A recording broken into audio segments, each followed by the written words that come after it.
Pete, thank you for coming on Rethinking Christianity. For those of you that may not be familiar with Pete, he is an author, a teacher. You teach at Eastern School? What is Eastern University, which is outside of Philadelphia, Pennsylvania. Okay, cool. And so Pete writes, teaches. He does a podcast called The Bible for Normal People. A lot of really good stuff. So thank you so much for coming on. I'm super excited just to get to kind of talk about the Bible and doubt and some different topics of how the Bible actually works and those things. Just little things like that. Like yeah, nothing super serious. No brainer, kind of just obvious stuff. Okay. Yeah. Sounds good. So obviously you have an interest in the Bible, so you've kind of dedicated your life to it in a way. Mm-hmm. And so, I would love to just hear kind of like, when did you begin that journey and become interested in the Bible? Because, I think for everyone, it kind of like evolves over time, but when did that kind of start for you? Yeah, I mean, I can pinpoint it pretty much. It was after I graduated college, actually. I went to a Christian college in Pennsylvania, and which was great, but I didn't really have like a burning personal interest in reading the Bible or anything like that. It was just something you did. But it was after I graduated college, long story short, I hung out with a couple of friends of mine who one went to a fundamentalist Christian college and another went to a state university, who was an atheistic philosophy major, and all as friends, but those two started talking about things in the detail that I didn't understand. And that made me realize that, I have this thing that I say I believe and I don't even know what I'm talking about. That got me into reading a lot, including the Bible. And the more I read the Bible, the more I became interested in trying to make sense of it, because some people are attracted to things like theology or church history or philosophy or things like that. I was just attracted to the texts and what they meant. And, these questions that have been driving me for, 30, 40 years now. What is the Bible and what do you do with it? And that those are still things that fascinate me. So it came from a need to actually read the thing that I said I believed in.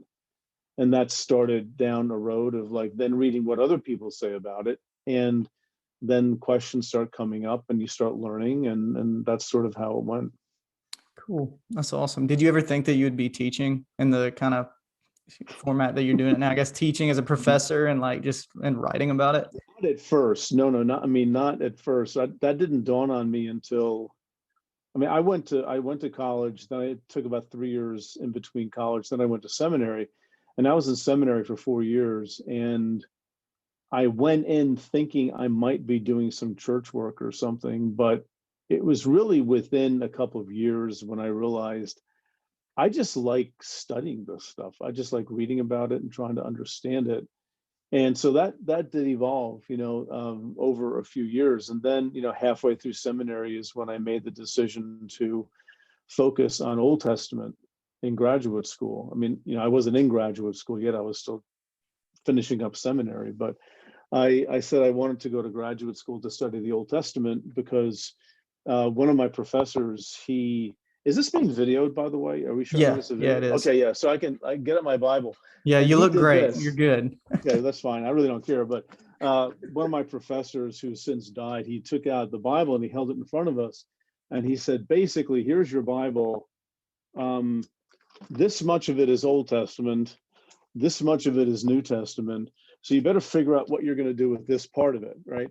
And that just intrigued me because that's the part that it's so big and so unwieldy and it's complicated and it's all messed up and then there's weird stuff in it. So it got me thinking, like, I would like to understand how the Old Testament folds into the Christian faith. Gotcha. When it doesn't have much to do with it, at least in its original context. So that's sort of what drove me into that. And I haven't looked back since. And then in graduate school, I did my PhD was broadly in what they call ancient Near Eastern studies, where Old Testament or Hebrew Bible is part of that. And then within that, you can focus on different areas. And I happen to focus on early Jewish interpretation of the Old Testament, which is early Jewish means like a couple hundred years before Christ until maybe like the first century, which also happens to correspond to the New Testament period. So that got me into how Jewish writers handled the Old Testament, including people like Paul and Matthew and John and people like that. So that got me into really looking at the whole Christian canon while I was in graduate school. That's awesome. Yeah, that was my next question. It was like, why the Old Testament? Because it definitely seems like that is the portion of the Bible that gets kind of ignored. We like the New Testament and all that, but the Old Testament, people don't really want to deal with it. Or in my experience, the answers that are given are not very adequate to resolve, some of the things that are kind of troublesome in the Old Testament, so to speak. It comes sort of like a storybook almost, like Aesop's fables, and here's this story. This is the moral of the story. But one thing I learned in seminary, which I've never let go of, is the idea of how the Old Testament is itself it's a narrative. It's a story. It's got movement. It's got plot, and it's filled with like historical backgrounds and context. And to reduce that to sort of a moral lesson book is, I think, really disrespectful of what was compiled, 2,500 or so years ago. And so it has to be more than that. But yet that's how people tend to, not everybody, but I think that, the general Christian world, that's how you teach your kids Bible. Yeah. Let's look at the story of Jonah, the story of Adam and Eve. What's the moral of the story? Don't be like this. And those stories were not written for those reasons. They were written as part of Israel's whole way of looking at itself. And each one of those stories has a piece among many, many other pieces. And you can't just take one and sort of lift it out and make it into a story that you can, tell 5-year-olds, this is why you don't disobey your parents or something. It's actually, it's reducing the Bible into something that is, frankly, for me, not that interesting. Yeah. There's a lot more there are a lot more challenges in the Bible, and difficulties, like you mentioned, and just weird stuff. And also a lot of deep thinking that goes on in that book. So all that kind of stuff really drove me to it.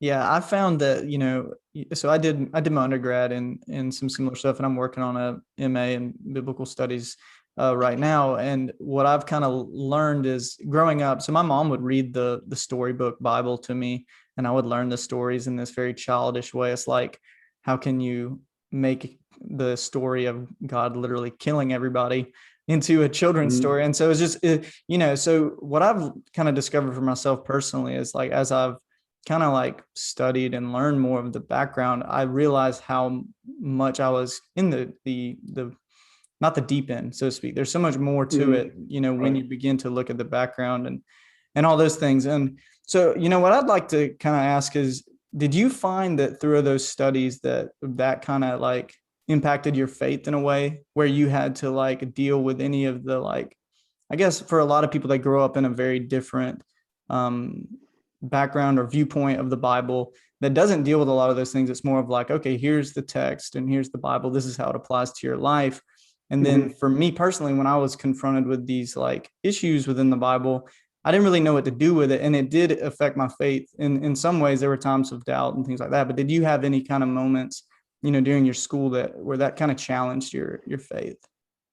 Yeah, all the time. I mean, and I would say just not just that, but just life challenges you all the time too. So it's get used to it. It's just life is not smooth and easy. But yeah, definitely. And I think there's a difference between reading the Bible devotionally and reading the Bible with an eye toward history, which is things like, what era of world history are we in now when we talk about David or something like that? Or, who's writing this and when is this person writing it? What's happening in his world? And how does that help us understand these texts in terms of what they would have meant to those who are reading them or hearing them for the first time? That's a historical kind of reading. And then there is a more devotional kind of reading. And I think those two things are fine to be held separate. I mean, I know many people who read the Bible devotionally, they're not interested in historical questions, and they don't have to be. I think, to me, it gets messy though when people have an approach to the Bible that they think is historical, but it winds up really not being that rooted in history. And then you find out there are other ways of looking at it from a historical point of view. I think those are the kinds of people who wind up having like some crises of faith, because you mean this was written then and not at this other point in time? Or you mean these two stories, they don't really, they seem to be contradicting each other, and there are reasons for that historically, but that's, many people are not taught to read the Bible historically with those kinds of things in mind, if that makes any sense. So it's, I think for me, I can't say that I had a real crisis of faith thinking about those things, but it definitely challenged my faith and how I think about what God is like, what the Bible is. Pretty basic questions would be coming to mind, and I've since really learned that we should all have those questions come to mind now and then. It's just, that's part of growing, I think, in faith, is to be deeply, deeply challenged and then see how you come through at the other side. Yeah. I would say for myself, it's been kind of like almost refreshing in a way, where it's, I don't have to settle for just the simplistic reading of the scriptures or the Bible that was presented to me that doesn't make sense. And so it's like this continual journey of like rediscovering and relearning and rethinking through, those things that you kind of mentioned. So that's what I've kind of had to like hold on to, is like, okay, it doesn't have to be this way that it's been presented. And, so your book, one of your more recent books, I know you put out some stuff with the Exodus. You put out the Exodus for normal people, did Genesis for normal people. What I'd like to talk about is the title, How the Bible Actually Works. Okay. What a bold title. And so I typed it. I had to type it out because I wouldn't remember all of it. The subtitle. So the subtitle of your most recent book, How the Bible Actually Works, is: in which I explain how an ancient, ambiguous, and diverse book leads us to wisdom rather than answers, and why that's really great news. And so I'd like to ask a question: what does it mean that an ancient book can lead us to wisdom and not answers? Yeah. First of all, just a word on the title. It's meant to be a little bit tongue-in-cheek, how the Bible actually works. And I don't claim to have the corner on the market of that. I think that there are ways of reading it that don't work very well. And this is sort of my way of putting big pieces together. So, yeah, your question, it gets to really the heart of it all for me in the book. And that is the way the Bible is sort of, the way it comes at you, right, is a book that's very ancient. And it is, it's a very, very old book. It's also ambiguous, which is why people are constantly debating what things mean. But the Bible is surprisingly not a clear book. And people right now saying, what do you mean it's not clear? Love your neighbor as yourself. Okay, well, what does that mean? Like, how do you actually do that? That's ambiguous. And much of the history of Christianity and Judaism is trying to work out, well, what does that mean? And in what situations, what does love look like here? What does it look like there? But the Bible is also very diverse. And to me, I found that to be the most troubling thing for some people to get a handle on, that the Bible really does give different perspectives on things, whether it's, oftentimes it's different perspectives on actually what God is like, which can be a very a new kind of idea for people. But see, those things, the way the Bible seems to be presented to us, it doesn't work very well as a rule book, or sort of what I call an owner's manual approach. Here it is, do this and you're fine. The Bible always makes you think. It makes you really stop and say, do I understand what's being said here? How would they have heard about it? How would they have heard this back then? And what does that mean for today? What does it mean for me and for the world that I live in? And the Bible does not answer those questions for us. We have to sort of live into that and basically develop wisdom in how we approach life within this tradition, which has this sacred text. I do use the example of Proverbs 26, 4 and 5. I think it's in that book, right? don't answer a fool according to his folly, or answer a fool according to his folly. Two opposite things to do right next to each other, and they're both right. They contradict each other, technically speaking, because it gives opposite advice. Don't answer them, because if you do, be like them yourself. You're going down to their level. Or yes, definitely answer them, because if you don't, they're going to think they're smart and they need to be put in their place. There are times when we have to let it go and not get involved. There are times when we have to put people in their place. And it takes wisdom to know which of those things you need to do. And I think right there in Proverbs, 2 Proverbs right in a row, is almost a principle for how the Bible as a whole works. Yeah. It's meant to be understood and then patiently, I put it this way, brought into conversation for a time like ours, which the biblical writers never anticipated. We live in a different time and place, and different things are happening. And I don't expect the Bible to comment on climate control, but we have to think about what to do about this. So that's, to me, that's why it's wisdom. It doesn't tell you what to do, but it just does what it does in its own ancient way, in its own diverse way. And it gives us almost, I'll put it this way, it almost gives us permission to say, well, I need to be thinking here too, just like these biblical writers think. Yeah. And I think a lot of times, like what you just mentioned, like I need to be thinking here too, because I think a lot of people, what I grew up in, Southern Baptist church, and I'm thankful for some of those things, but other things such as the idea of like the Bible said it meant it must be true. So that kind of attitude is just like, well, what do we do with that? And so I think that that's kind of like how the Bible is presented to a lot of people. And I think for the majority of people, and I don't think that's very compelling for many people, because most people want to think and they're wrestling with different things. Right. They are. But do you feel like that presentation of the Bible undervalues what it actually is? I think it does, because people say this a lot, and I say it too, the Bible says. And, there's a story of a professor who had a student like that, and he said to him, okay, well, listen, the Bible says, just open it up and just look at it. Don't say anything. And after 5 minutes of doing that, the professor says, well, what's the Bible saying?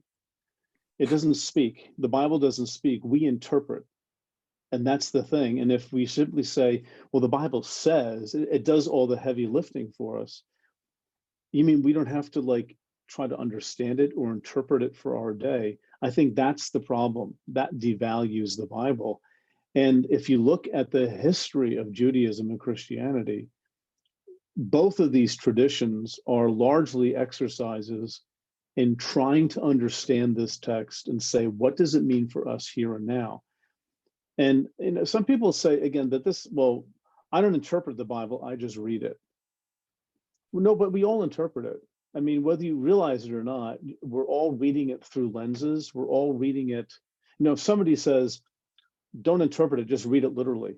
Well, to read it literally is an interpretive strategy. It is a way of reading it. And there are many people who say, well, there's things in the Bible you shouldn't really take literally. And how can you take something literally when there are two different points of view expressed in the Gospels or in parts of the Old Testament, right? So I think the Bible forces us into this place of owning it for ourselves, of taking the responsibility, what I call in this book, the sacred responsibility of trying to employ wisdom in how we read this text and how we apply it for today. Yeah, for sure. Sometimes I like to mess with people. They'll ask me, and I believe this is the right passage of scripture, but they'll ask me what my favorite Bible verse is. And I'll be like, well, it's Psalm 137:9. So blessed is he who bashes the little ones against the rocks. I believe that's the right one.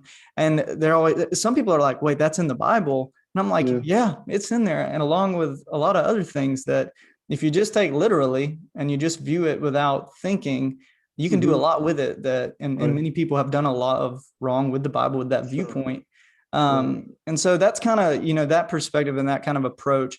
I agree. I think it undervalues the Bible. And I think it doesn't, respect what they were trying to communicate in that time period and what they wanted to say about God, about other cultures, about, how they experience God and that journey of faith. And trying to understand, I think you said it very well. to understand how they experienced God. That's really valuable to do, and how that made sense in their context and their world. But what if you move away from that world and into other contexts? People experience God differently. And that's not just like a modern day ancient thing. That's happening within the pages of the Bible itself. Within the pages of the Old Testament, you have people experiencing God in ways that maybe people in previous generations and previous situations might not have experienced God that way. And that's why, I mean, the Bible is just shouting at us, you can't use me as a rule book. You don't get off that easy. You have to take the responsibility of studying, of reading, of talking with others about it in community, being very humble as you approach this, and trying to see how, or if at all, some things connect with the world we live in. And guess what? People are going to have different opinions on that. Because if there's anything else in the history of Judaism and Christianity, it's that people differ in their opinions.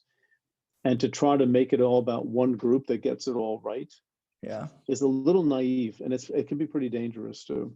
Yeah, I've recently been studying just like some different, like some of the stuff you mentioned earlier about, the intertestamental period in Judaism, and even just the like differences of like belief through that period of like, we should follow the law this way or this way. And so it's just kind of this interesting thing where, you don't get that from just like reading the Bible and reading the passage, but it's this continual thing that's occurring throughout, the history of the scriptures, that I guess we're not often aware of, but right, definitely there. And especially if you remember, again, if we think, okay, God wrote the Bible, I don't think anybody actually really thinks that, but they'll say God inspired the Bible, which is fine.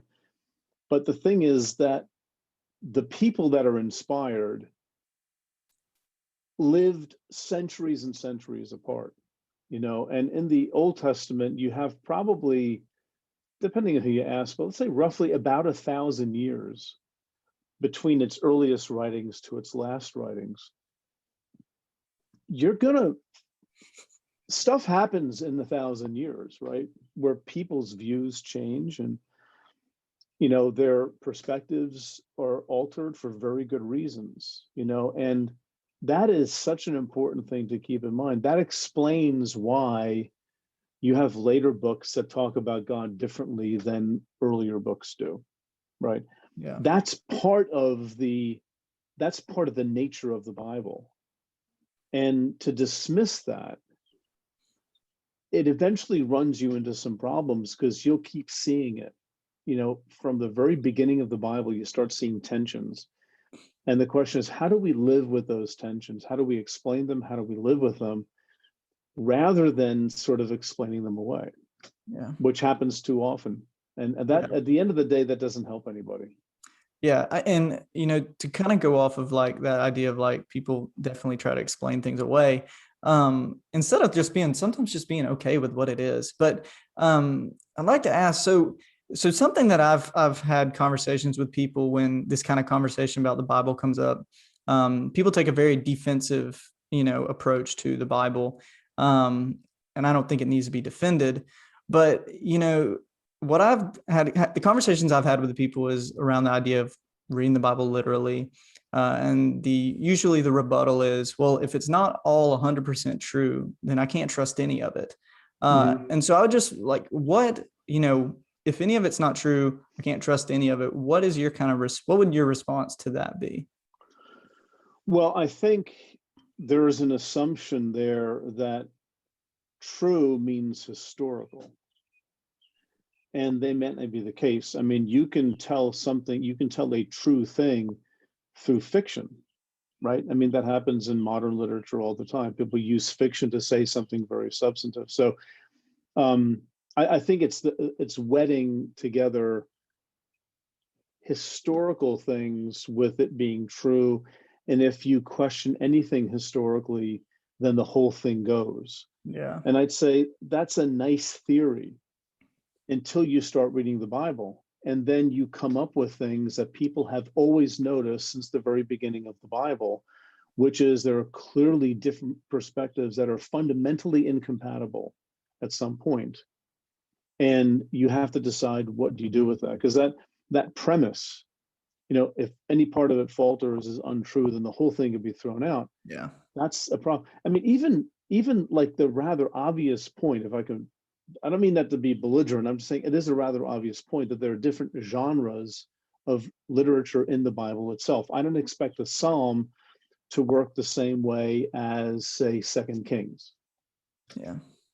I don't expect Jonah to work the same way as Isaiah. Those are actually different types of literature. And a lot of this really has to do with recognizing the kind of literature that we're reading in a particular book and working with it according to, you don't read the sports page like you read the comics. You don't read an editorial like you read a headline in a newspaper, right? They're different genres. The Bible has that too in spades. And you can't avoid those genre questions by simply saying it's the Word of God. Yeah. Okay, it's the Word of God made up of many genres, written by different people from different times, different perspectives. Yeah. You can never avoid the literary and authorial dimension of the Bible simply by saying it's God's Word. And if it doesn't work the way I think it should work, then we throw the whole thing out. Well, maybe your way of thinking about it's wrong.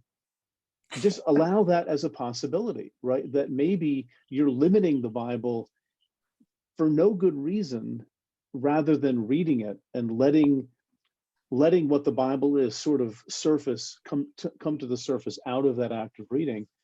And that to me is a very refreshing and enriching thing. It just takes a lot of time. You can't fit it in a bumper sticker or a meme. It just takes time to come to terms with the Bible and how it works. Yeah, I would 100% agree. And that's kind of what I had to kind of come to the place of just being okay. Like maybe I'm wrong, and being okay with that. And Yeah. just, it opened new doors in my faith. Like it opened new viewpoints, and it opened a new way of approaching the Bible and my relationship with God and what it means to follow Jesus, and just so many other different things. So what do you think, and this may be an obvious question, but I think it's important. What do you think makes people so hesitant in like changing or being challenged in how they read the Bible, or that idea, that statement of, well, maybe I'm wrong? Well, I think I mean, I imagine there are different angles and answers to that question, but the answer that I've found to be true very, very often is that, our faith gives us sort of like scaffolding for our lives to make sense, right? Our faith creates like a life narrative for us where we know what's right, we know what's wrong, this and that. And for many Christians, part of that narrative is just the Bible and how the Bible works. So you begin questioning the Bible and the whole thing starts falling apart. The thing that used to give me, the thing that I never questioned, that made sense of all of the universe, literally, that makes sense of everything. Once you start pecking at that, then people get nervous because who doesn't want this? I want this coherence in their existence. They want to have answers to the big questions of life. What happens to you after you die? Is there good and is there bad? Does God exist? What about world religions? All that kind of stuff. People want answers to questions of meaning, right? And a religious faith gives us those answers.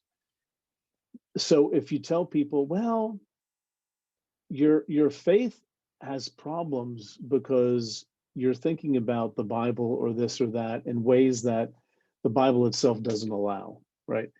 And people will react, I think, very strongly to that, and they'll fight to the hilt to keep their life narrative together. And I don't blame them. I mean, I like things to make sense too. Yeah. But the question is whether that is then really faith in God or it's faith in the answers that you have. And that's why it's a very difficult thing to let go of that need to have it all together and to say, I choose to trust God anyway, even when things don't make sense to me. And for those of you, listening for whom this is a weird, wild kind of idea, I can just tell you it's very liberating to take the pressure off of myself to be omniscient and just say, I just have to learn to trust God amid all these things I don't understand. And that's a very normal approach to faith in the Bible itself, but also just in the history of the church. Do you feel like that the authors or the people writing the Bible were much better at that approach than we are today? I think some were. Yeah. I think some writers, particularly in the Old Testament, there are places where there's a real black and white, what they're calling now a dualistic view of reality, where if you obey, God will reward you. If you disobey, God will punish you. And then you have Jesus talking to people, like in the Gospel of John, and the man born blind, who sinned, he or his parents? Why did God do this to them? And Jesus goes, that doesn't explain this. So you have these movements within the Bible. But so I think some parts of the Bible handle the issue of doubt and uncertainty differently than others. And my favorite books like Job and Ecclesiastes do a really good job of owning the fact that life is not smooth, and you can even go into despair. Like some Psalms do that too. A good number of what they call lament Psalms do the same kind of thing. So I think the Bible itself is sort of a mixed bag, and that's okay, because it kind of makes sense. It makes sense, doesn't it? Yeah, it's the way life works. Yeah, I agree. I've read, you've kind of somewhere, I think I read it, that you wrote, approaching the Bible with a lens of curiosity. Can you kind of explain what does that mean? What does that look like? Yeah, it sounds like something I'd say. I'm trying to think of where I said it, but I think looking to the Bible with the idea that you can actually ask questions of the Bible and even interrogate the Bible. And again, that's something that is, you find this maybe a little bit more in the Jewish tradition than the Christian tradition, of actually like debating God, like some Psalms do, like Job does, like Ecclesiastes does, right? They debate God. And to me, that's part of curiosity. It's, I want to approach my life of faith, not thinking, do I have all the answers? And if not, how quickly can I get them? That's a defensive, wall building, I think, kind of faith. A curious faith wants to build bridges and to see what other surprise is God going to give me in life that shows me that God is beyond my understanding, and to be curious about that. And that's very threatening, again, because it doesn't give us the closed story, like a fortress almost, right? It doesn't keep us protected. It's actually tearing the walls down and saying, you've got to go out and walk.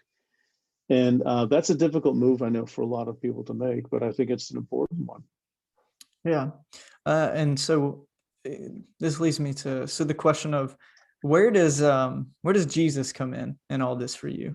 What does following Jesus look like, kind of in the midst of this kind of questioning of the Bible? Because we get our main information about him from the very book that we are kind of questioning. And so I think that's another question that people have asked me is, well, Jesus, it's written that he quotes the Old Testament. And if Jesus is the Son of God, then, can he be the Son of God and be wrong at the same time if those things that he was quoting didn't happen? And so those are questions I get asked. Big question there. And I think that almost gets at the heart of it for a lot of people. And I definitely get it. I mean, I don't minimize that problem at all. I'm still processing and thinking through a lot of that stuff myself, but without any panic. It's more a curiosity for me in a good sense. I'm trying to understand and put pieces together. And Jesus certainly quotes the Old Testament, right? And the question is, how does he quote it? Or how do the gospel writers quote it? See, that's the thing, is that, I know Jesus is in the Bible, but there are 4 versions of Jesus and they're not always compatible, right? So that gets us right away into the very, very old question of Jesus, but also the perspective of the gospel writers and what they understand and how they put things. And things don't always go together very nicely. So that right away makes it more complicated. Well, Jesus does this. Well, the question is, which Jesus are we talking about here? And that's not a side issue. That's not just a thing to throw in there to sort of cause trouble. That's the very kind of thing that a careful reading of the Bible, that's the kind of question that comes up. Yeah. And the thing too is, this is the thing that I think is, again, hard to maybe see at first, but after thinking about it might help. And this is what my book, Inspiration and Incarnation, was about, that I wrote in 2005.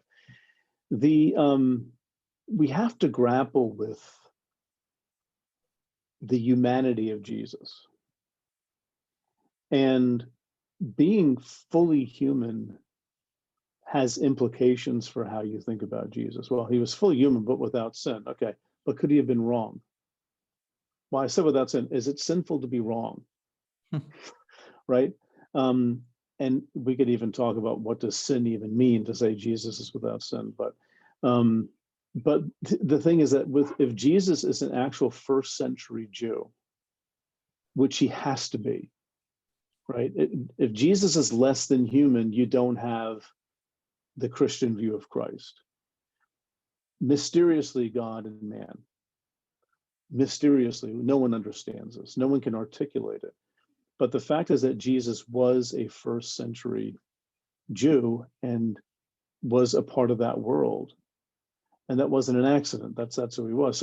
So in other words, I mean, to put it in a way that, again, may not help everybody, but Jesus of Nazareth was fully human. And in that, Jesus was limited the way all humans are limited. So, for example, I mean, I ask my students, do you think Jesus knew French? And they sort of laugh. And I say, no, I'm serious. Do you think Jesus knew French? Do you think Jesus of Nazareth understood quantum mechanics? Do you think Jesus of Nazareth knew what a slider was on the outside corner? Right? You see my baseball stuff back there. There you right? go. And the thing is, like, my answer is an enthusiastic no. He knew none of those things. Right? How about the exalted Christ? Okay, well, that's different, right? You can't flip back and forth between, pre-resurrection Jesus and post-resurrection Jesus. It's like a different thing happening there. And then the exalted Christ and all that, it gets really, really complicated. So I think just picking on Jesus as sort of the trump card that answers some difficult questions is, I think, actually to not understand Jesus and the complexities of dealing with this figure in history. Yeah, which won't help your friends. I understand that, but I'm trying to to express things the way that I would. In other words, I can't answer that question based on the premises that have led to that question originally. Yeah. I have to basically undermine the premises and say, your question isn't a good one. Yeah. And here are the 15 reasons why. And we can talk about all those things. I know where you're coming from. You want to be able to trust Jesus and the Bible, but God doesn't make it that easy for us. Yeah. Actually, I think the answer is better and bigger and more wonderful than just finding chapter and verse, and that settles all your issues. If it did, we wouldn't be have a podcast like this. Yeah. The reason you have a podcast like this isn't that you're screwed up. You might be, Blake, I don't know, but not about this, right? We all have problems, but the reason why people talk about this and have talked about it, the reason why there are seminaries and Bible colleges and yeshivas and home Bible study groups is because questions come up and these things are not as clear as we'd like them to be. It's about, and being a Christian is not like I have all the answers, now I go forward in life. Being a Christian, part of that means working through these issues as you live. And I'm just betting a lot on the fact that God is not having a problem with that. Like we can't go past our humanity. Yeah. And I think that in a way that approach is, again, it is more of a journey than just this destination kind of thing, that once you arrive to the answers. And the thing that makes this, like you kind of mentioned, it makes this difficult to answer some of these questions is every person has a different starting point leading to the answers. And so some people come from a more fundamental background and others come, which makes it very difficult to kind of deconstruct some ideas. And then for others, they didn't grow up in a background like that at all. And so it's just kind of like, working through those things. So I had a conversation. And they might be more strident too. And Yeah. the thing is that everybody has a story. There's a reason why people, and we can ask that question of other people, like, what's going on here? I mean, help me understand a bit more about yourself. Sometimes I would like people to ask me that question too. Well, Pete, you're saying something I think is wrong. Well, ask me why I think it. Ask me how I got to this point, and then we have a different kind of discussion, because I have a history too. We all have a history. So yeah, for sure. So I was having a conversation with a friend of mine he currently lives in Italy. He's with a missions organization. I'm not going to drop his name because he asked this question, but so he wanted to know, he listens to your podcast. Do you have any advice on, like, and this is, I think, for anyone that may be a pastor, and I know y'all are doing some stuff. I think was it Pastors for Normal People or something? Right. Yeah. So I think this question kind of goes along those lines, but do you have any advice on, like, as people are wrestling with these questions that are in ministry or that starting point 10 years ago when they began their career, right now could be completely different. Advice on teaching others how to, like, read the Bible, which obviously that's a big question. But for me personally, I do student ministry and I want to help because I think that these questions are important. And I think that I don't want to just push off questions. So, no. I mean, the thing is, they can't be answered quickly. Yes. But you need to help people go on a path to be able to think through these things.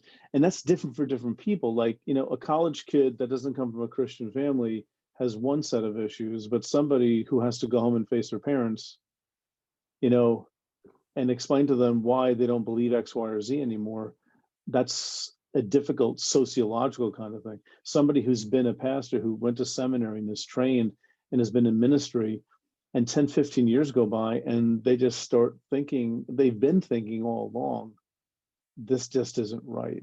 And they finally can articulate it. So what do they do when there's money involved, right? Yeah. When their livelihood, and I totally understand that. So I think, like, on a personal level, I would say you can't undo what's happening. You have to see it through. And sometimes it's a matter of, like, reading the Bible with a good study Bible. I have on my website, I have a couple of blog posts on Bible studies that I recommend that actually give a lot of helpful information. Finding communities, either virtually or not, of people who respect the fact that you're on that journey and you don't have to hide it.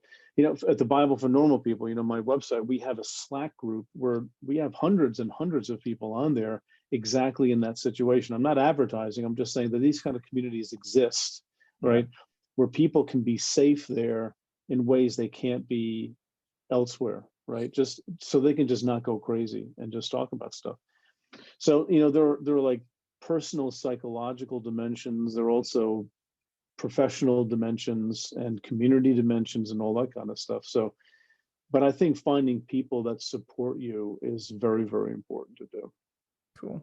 And sometimes that's the hardest thing to find too, unfortunately. But yeah.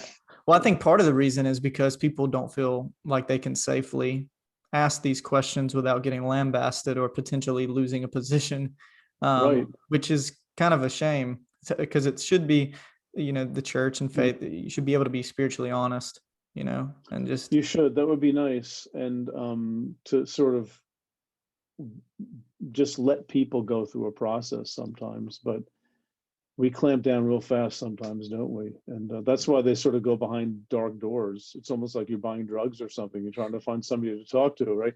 But that's why, we do that sort of thing, and there are other people that do that sort of thing too. It's just the need to build new communities is very, very important. And people are doing it virtually. They're doing it live as well. Yeah.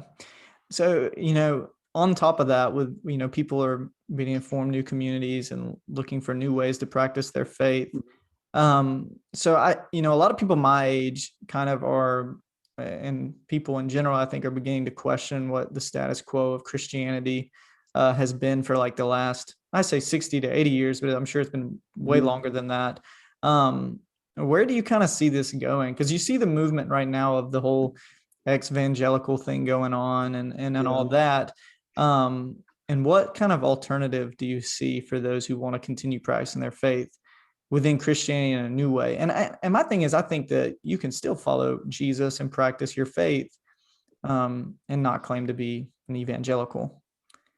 Oh yeah, I I sure hope. hope so, because most of the Christian world is an evangelical, Yeah. not in any sense remotely like it is in the American scene, but even in the UK, being an evangelical is a very different thing than it is here. So, but yeah, I think I think about that a lot, and I get that question a lot. I'm never quite sure how to answer it, because I just think it's going to keep going like it's going. I think we're sort of in mass deconstructive mode, at Yeah. least in America.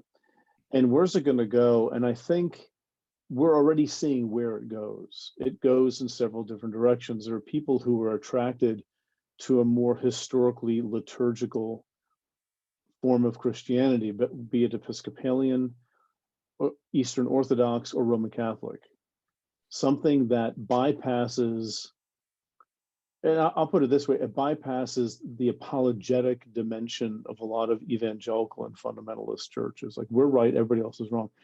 Now, every denomination sort of thinks that they're right, everybody else is wrong, but there's a historical depth in Roman Catholicism, the Eastern Orthodox Church, and also in Episcopalianism, that I think is giving people a sense of deep tradition and even mystery, the mystery of God and the mystery of faith. And I think those are really, I see that sort of happening. People are coming to terms with just very different ways of being Christian that have actually been around for a long time. And I find that very encouraging, and I think that's going to keep going. And that's why, when people, sometimes people leave and there's a lot of anger involved, and they sort of stay in that anger, which again, I understand if you feel like you've been spiritually abused, which happens a lot in conservative circles. But there are other iterations out there, and I think people are finding them, and they just land in very interesting places. Yeah. So I want to ask kind of two last questions. What approach? So, we've kind of talked about the Bible, we've talked about some doubt, we've talked about the present state of Christianity. Mm-hmm. So for the person out there that's just listening and they are struggling with all of these things, and what often happens is that doubt comes in, and that's not a bad thing. What approach or advice do you have for someone that is just beginning to like really doubt, really question, but they want to like maintain their faith, Mm-hmm. and move forward in their journey of faith? I think it's a lot of pressure to be in both places, to experience doubt and then say, but I want to retain my faith. Yeah. I think probably the first thing I would say is, I say this a lot, but I don't get tired of it. This is a normal process. And it's a very dark place. It's a very frightening place. But without that, you don't actually grow. If your faith stays the same and very stable and doesn't change, you're probably not paying attention. And there's just so much in history about, how normal it is, again, including within the Bible, Job, Ecclesiastes, Lament, Psalms, things like that, of people having real crises of faith where nothing makes sense anymore. And that is the first step to a deeper understanding. I put it this way, I'm having doubts about God. And it may not be that, you feel God has left you. It may be that.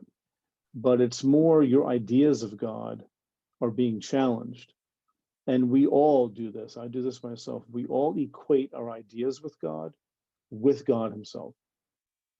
And I think part of these moments of real doubt and real stress and real tension is God and our thoughts about God are getting decoupled. And those thoughts get thrown away. And you say, well, what do I believe? Well, God is still there, but sort of like, I hope this is going to come across sort of off stage a little bit. And you have to go through a process of unplugging, of detoxing almost, and then moving on to something else. And I know that's really hard to hear, because it can't be replaced with something quickly, because then you just some false sense of security is being taken away and something else just put into its place. I think this is all about learning what it means to trust God, which is a very, very difficult thing to do. And sometimes that has to happen by having our thoughts about God shattered, which sounds really like it doesn't make sense, but I think it's very, very true. Yeah, I find that helpful for even just, my own journey of faith. So obviously your books and the Bible for Normal People podcast and all the resources you put out, we want to point people to those. But do you have any other resources that you feel like are helpful for people as they kind of, rethink the Bible, rethink their faith, and they're kind of just journeying? And obviously you have quite a few books behind you, but No, whatever. I mean, I can, again, not all these will necessarily be helpful for other people, but I've benefited a lot. I mean, probably the two people I've benefited from a lot over the past 10, 15 years are Richard Rohr. And if you don't know who that is, I couldn't possibly explain it, but just ROHR, just Google it. And Brian McLaren is another person who I've just, I think has a lot of wisdom and a calm way of coming across and talking about some difficult things. He just has a book that came out about faith and doubt, faith after doubt, it's called. Yeah, I have it right here. It's a great book. I mean, I read it last month, and I even texted him. I said, Brian, you actually wrote a good book this time. But it's just, I think it's just people like that have helped me. And how did I find them? I don't know. I stumbled on them. So if you're curious, Google things like faith and doubt, or just whatever you think captures it, and start in a discerning way looking through things. You'll find people who want to undermine that whole idea, but you don't have to read their stuff. Just look for names. And Rob Bell is, he gets bad press by a lot of people who I think don't really understand what he's doing, but I gained a lot from him too.